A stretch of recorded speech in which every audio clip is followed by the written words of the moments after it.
हाय, hello, good evening. जय भीम सगळ्यांना. मी सीमा. स्वागत आहे आपल्या सगळ्यांचं माझ्या यूट्यूबच्या चॅनलमध्ये. आज मी तुमच्याशी माझं संध्याकाळचं रुटीन शेअर करते. तर आता बऱ्यापैकी क्लासला सुट्ट्याच लागल्या आहेत आणि आता मग म्हटलं की चला खूप झाला टाईमपास. जवळपास महिनाभराचा इतके मी गॅप घेतला होता वॉकिंगसाठी आणि एक्सरसाइजसाठी. तर म्हटलं की आता बस झालं, स्वतःच्या तब्येतीकडे आता लक्ष दिलं पाहिजे. वॉकिंगला गेले होते आणि आता वॉकिंगवरून आलेली आहे मी. जवळपास 6:40 वॉकिंगला गेले होते आणि आता घरी आले तर बरोबर 8 वाजलेले आहेत. जवळपास 1 तास वॉकिंग केली आणि येता येता थोडंसं आम्ही रेस्ट केली. 5 मिनटं बसलो, 10 मिनटं बसलो असो आणि मग येताना थोडीफार भाजी आणि दळण जे मी दिलं होतं दळायला तर ते घेऊन आले. तर 2 दळण दिली होती, एक ज्वारीचं आणि एक गव्हाचं. तर म्हटलं ज्वारीचं घेऊन येते आणि यांना फोन केला की म्हटलं तुम्ही येताना गव्हाचं दळण घेऊन या. तर वॉकिंगवरून आल्यानंतर छान वाटतंय, जरा थोडंसं थकल्यासारखं होतं पण फ्रेश वाटतं वॉकिंगला जाऊन आल्यानंतर. आणि जास्त काही लांब नाही, कधी सकाळी केले तर वसंत व्हॅलीच्या इकडे जाते आणि संध्याकाळी गेले तर रिलायन्स फ्रेशच्या इकडे जाऊन येते. मस्त वाटतं. आणि जेव्हा मी वॉकिंगवरून आले आणि किचनमध्ये आले तर भरपूर असा पसारा किचनमध्ये करून ठेवला होता. जसं की आईस्क्रीम खाऊन ते पेपर बॅग तिथे ठेवलेली आहे मुलांनी. त्याच्यानंतर चहा करून तिथे चहाचा जो पॅन होता तो ठेवला होता आणि ग्लास आणि तांब्या वगैरे काय काय सगळं ठेवलंय. म्हटलं आता हे सगळं बघितल्यानंतर म्हटलं पहिला किचन आवरून घेते. तर इथे आता किचन आवरून घेते. पाणी आणखीन यायला वेळ आहे. तर पाण्याचा टाइम थोडा चेंज झालाय, त्याच्यामुळे म्हटलं की चला वेळ आहे तोपर्यंत पाणी यायच्या आतमध्ये स्वयंपाक करून घेऊया. तर इथे मी आधी हात धुवून घेते आणि मग स्वयंपाकाला लागते. तर सकाळी यांनी बऱ्यापैकी भाजी आणली होती, गवार, त्याच्यानंतर भेंडी, कांद्याची पात आणली होती, त्याच्यानंतर हिरवा मसाला वगैरे आणखीन 1-2 भाज्या होत्या. तर म्हटले चला की शेवग्याची शेंग आज करूया. तर दुपारी काही बनवली नाही शेवगा, तर म्हटलं आता शेवग्याच्या शेंगाची आमटी करते. तर इथे ना मी डाळीतल्या शेवगा बनवणार आहे. तर आता कुकर लावून घेते. कुकर लावला म्हणजे डाळ आणि भात एकाच वेळेस शिजून जाईल आणि मग नंतर दुसऱ्या गॅसवर मी शेवग्याच्या शेंगाची आमटी बनवेल. तर तुरीच्या डाळीमध्ये शेवग्याची शेंग बनवत असते मी. तर वाटणातला शेवगा देखील खूप छान होतो आणि तो मला आवडतो. वाटण लावून शेवग्याची जेव्हा आमटी करतो ना, तर तो शेवगा मला फार आवडतो. पण इथे ना माझ्या मिस्टरांना मसाल्यातले जास्त पदार्थ आवडत नाहीत. आमच्याकडे ना वाटण हे फक्त नॉनव्हेजसाठीच बनवलं जातं. म्हणजे की जसं की चिकन असेल, मटण असेल किंवा मग मासे वगैरे असतील तरच वाटण बनवलं जातं. एरवी आमच्याकडे सगळ्या ज्या भाज्या असतात तर त्यामध्ये वाटण वगैरे अजिबातच वापरलं जात नाही. तर शेवगा छान होता. 1 पाव शेवगा आणला होता त्यांनी, शेवग्याच्या शेंगा. तर इथे ना त्यातल्या अर्ध्याच मी घेतल्यात आणि त्या आता अशा प्रकारे तुकडे करून त्याची सालं जरा काढून घेते. तर आपल्या भारतामध्ये ना मुबलक प्रमाणामध्ये शेवगा आणि शेवग्याचे जे प्रकार असतात, शेवग्याच्या झाडाचे प्रकार मुबलक प्रमाणामध्ये खाण्याच्या पदार्थामध्ये आपण बनवून खाऊ शकतो असे प्रकार मिळतात.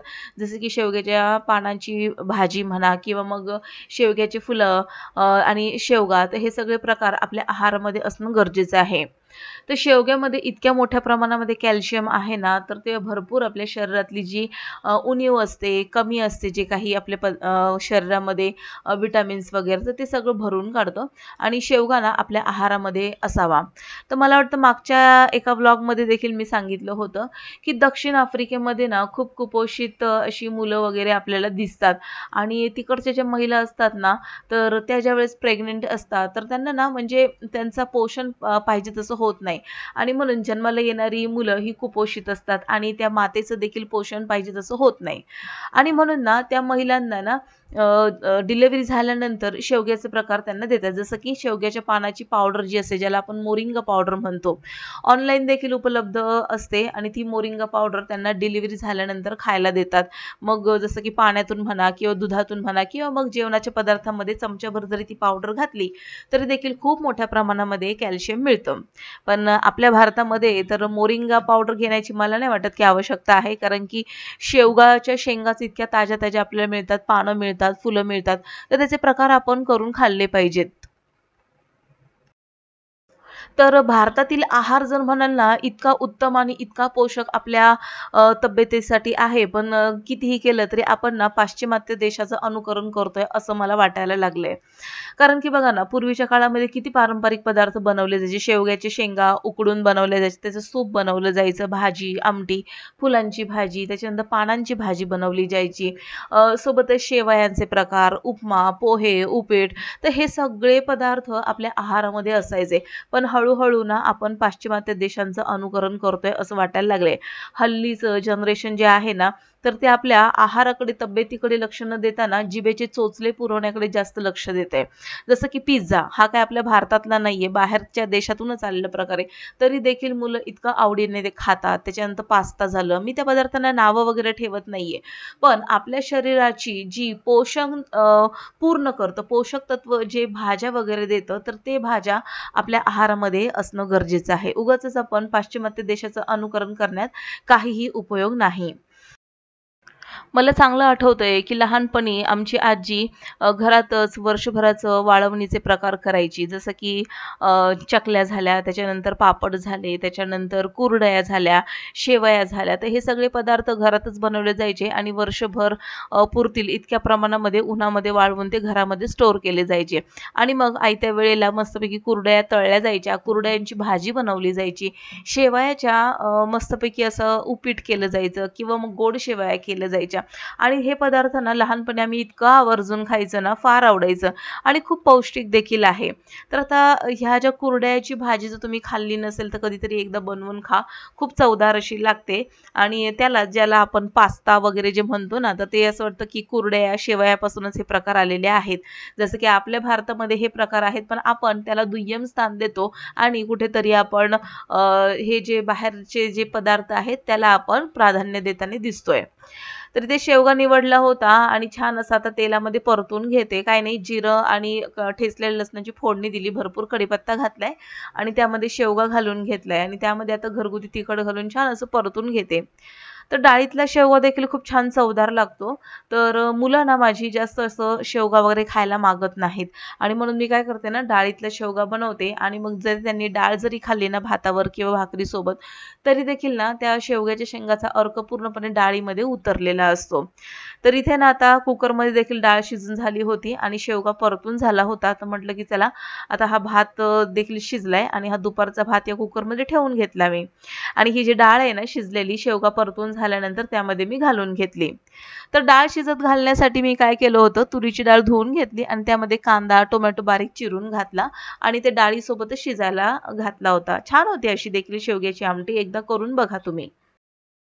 तर ज्या व्यक्तींना मसालेदार किंवा वाटणाचे पदार्थ वर्ज्य असतील, म्हणजेच त्यांना ॲसिडिटीमुळे त्यांना मसालेदार खायला नाही सांगितलं असेल, तर अशा पद्धतीचं तुम्ही कांदा, टोमॅटो वाटून किंवा साधी सिंपल फोडणी देऊन वाटणाचा वापर न करता अशा प्रकारच्या आमट्या तुम्ही बनवू शकता, भाज्या बनवू शकता. तर आमच्या घरामध्ये ना शक्यतो वाटण मी सांगितलं, की नॉन-व्हेजसाठी वापरलं जातं आणि सगळे जे काही शाकाहारी पदार्थ आहेत, कडधान्य म्हणा किंवा पालेभाज्या म्हणा, तर त्या कांदा टोमॅटोमध्येच बनवले जातात आणि गरजेच्या वेळेस शेंगदाण्याचं कूट घातलं जातं आणि सर्रासपणे शेंगदाण्याच्या कुटाचा वापर केला जातो, कारण की कोल्हापूरकर म्हणजे शेंगदाण्याचं त्यांचं गणित हे परफेक्ट आहे. किचनचा ओटा पूर्णपणे स्वच्छ करून घेतला आणि आता हे सिंकमध्ये जी भांडी पडली होती चहाची, तर राउंड मारायला मी लवकर गेल्यामुळे आज काय झालंय की चहाची वगैरे भांडी पडलेली आहेत आणि आता म्हटलं स्वयंपाक झाल्यानंतर ही सगळी भांडी घासून काढते. तर चहाची आणि स्वयंपाकाची भांडी थोडीशीच होती, तर ती आता एकदमच घासून काढते. म्हणजे काय होईल, नंतर जास्त भांडी पडणार नाहीत. दिवसातून भांडी 3 ते 4 वेळा जरी पडली ना घासायला, तरी देखील ती कमीच असतात. कारण की इतकी सतत भांडी पडत.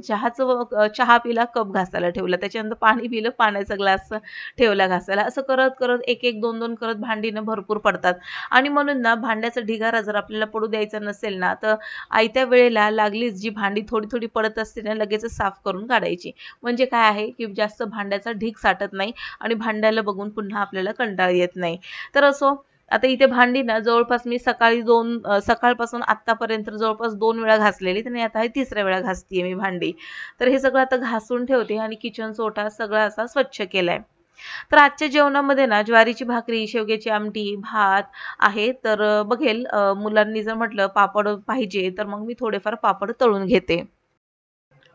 आता उन्हाळा चालू आहे म्हणून बऱ्यापैकी आता भाज्या तरी येतील, पण नंतर पावसाळा सुरू झाला ना, की मग भाज्यांचे थोडेसे प्रॉब्लेम सुरू होतात आणि म्हणून मग मी विचार करते की थोडेसे ना मिक्स डाळीचे सांडगे, ज्याला आपण डाळ वडे जे म्हणतो ना, वाळवणीतले, तर ते बनवून घ्यायचेत मला. तर बघू आता या 2-3 दिवसामध्ये त्याचा मुहूर्त लावेल आणि बनवून घेईल. कारण की आता सध्या सुट्ट्या पडल्यामुळे मी बऱ्यापैकी निवांत आहे आणि बघेल मला जितकं बनवायला जमेल तितकं मी बनवून ठेवेल. कारण की कसं आहे की वाळवणीचे पदार्थ घरामध्ये असावेत. आता गावी हे गेले होते ना, तर गावावरून आई आमच्या हे सांडगे किंवा मग असे पापड वगैरे देतच असतात. पण आता ह्या वेळेस ना आईंची तब्येत काही इतकी खास नाहीये, त्याच्यामुळे म्हटलं की चला मला थोडंफार जे काही जमेल तर ते बनवण्याचं मी ट्राय करेल. तर इथे ना सगळी भांडी वगैरे घासून झाली आणि या जाळीमध्ये ना भरपूर अशी अन्नाचे कण पडले होते. ती जाळी देखील साफ करून घेतली. तर भांडे झाल्यानंतर ना किचनचं सिंक आणि ही जाळी लगेच घासून स्वच्छ ठेवायची. नाहीतर मग ना तेलकट, चिकट अशी काहीतरी वेगळीच अशी जाळी दिसायला लागते आणि सिंक देखील घाणेरडं अस्वच्छ दिसायला लागतं. म्हणून ना किचनचं सिंक, किचनची जी सिंकची जी जाळी आहे आणि आपलं संपूर्ण किचन स्वच्छ टापटीप ठेवायचं. कारण की कसं आहे आपला बहुतांश वेळ हा किचनमध्येच जातो आणि घरामध्ये जर कोणी आलं ना आपल्या, तर आपल्या किचनवरूनच आपल्या गृहिणींची पारख होत असते आणि म्हणून ना आपण किचन हे साफ स्वच्छ टापटीप ठेवणं गरजेचं आहे. तर सिंक देखील व्यवस्थित मी धुवून घेतलं आणि ही जी आता भांडी ठेवलेली आहेत ना गॅसच्या बाजूला, तर ही भांडी ना मी आता बास्केटमध्ये ठेवून घेते. बास्केटमध्ये देखील थोडी भांडी आहेत जी मी दुपारी घासली होती, तर त्याच्यातच आता मी हे ठेवून घेते आणि छान असं पाणी निथळलं की एकत्र सगळी भांडी मी लावून घेणार आहे. तर आता हे गॅसच्या ओट्यावरती भरपूर असं पाणी वगैरे झालंय, तर ते वायपरने ना जरा स्वच्छ करून घेते. म्हणजे गॅसच्या ओट्यावरती ना पाण्याचे डाग वगैरे पडत नाही. तर हे जे पाणी येतं नळाला, तर ते काय आमचं बोरवेलचं वगैरे पाणी नाहीये. तर KDMCचं पाणी आहे, प्लेन वॉटर आहे. त्याच्यामुळे डाग वगैरे शक्यतो पडत नाही. पण पाणी जरी आपल्या ओट्यावरती थोडंफार पडलं, तरी ते सुकल्यानंतर थोडेफार असे पाण्याचे डाग असल्यासारखे दिसतात. पण लगेच निघून जातात ते. तर असे एकदम असे घट्ट चिवट असे डाग काही बसत नाहीत. ते शेवगा देखील छान असा शिजून झाला आणि मस्त असा घमघमाट असा उठलाय त्या शेवग्याच्या आमटीचा. तर आता इथे ना आता मला असं वाटतं की पापड तळून घ्यावेत, कारण की आज शेवग्याच्या शेंगाची आमटी म्हटल्यानंतर तोंडी लावायला थोडंफार काहीतरी करणं गरजेचं आहे. तर इथे पापड तळून घेते. तर पापडाचा ना माझ्याकडे असं तांदळाचे पापड होते वाफेवरचे, तर त्याचा ना थोडाफार चुरा शिल्लक राहिला होता तुकडे. तर ते तुकडे मी तळून घेते. तर छान लागतात तांदळाच्या वाफेवरचे पापड, म्हणजे तोंडात टाकताच विरघळतात. कधी तुम्ही नाचणीचे वाफेवरचे पापड बनवलेत का? तर नाचणीचे पापड इतके सोपे आहेत ना, तांदळाचे पापड जसे वाफेवरचे करतो अगदी तशाच पद्धतीने नाचणीचे पापड मी केले होते आणि खूप छान असे तळले की तोंडामध्ये टाकले की ते विरघळतात.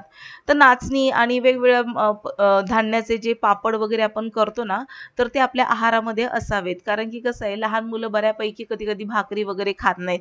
तर अशा वेळेस ना आपण हे मिक्स धान्याचे पापड जर केले आपण, जसं की नाचणी, तांदूळ, ज्वारी, ह्याचे जर पापड केले किंवा मग बाजरीच्या खारवड्या, तर ते पापड तळून मुलांना जर दिले ना, तर मुलं आवडीने खातात आणि त्यांच्या पोटामध्ये देखील हे वेगवेगळे धान्य जातात. तर असो, आजचं माझं हे रात्रीचं रुटीन होतं, जे मी तुमच्याशी शेअर केलं आणि आणखीन एक महत्त्वाचं, जर तुम्हाला माझे व्लॉग आवडत असतील, तर नक्कीच लाईक करत चला आणि पहिल्यांदाच जर तुम्ही माझ्या चॅनलवर किंवा व्लॉगवरती आले असाल, तर नक्कीच लाईक करून, सबस्क्राईब करून बेल आयकॉन प्रेस करा. जर तुम्हाला माझं कंटेंट आवडत असेल, तर नक्कीच सबस्क्राईब करू शकता तुम्ही. तर इथे माझा स्वयंपाक वगैरे झालेला आहे आणि आता आम्ही सगळेजण जेवून घेतो. तर आजच्या व्लॉगमध्ये इतकंच. भेटू पुन्हा. तोपर्यंत बाय बाय.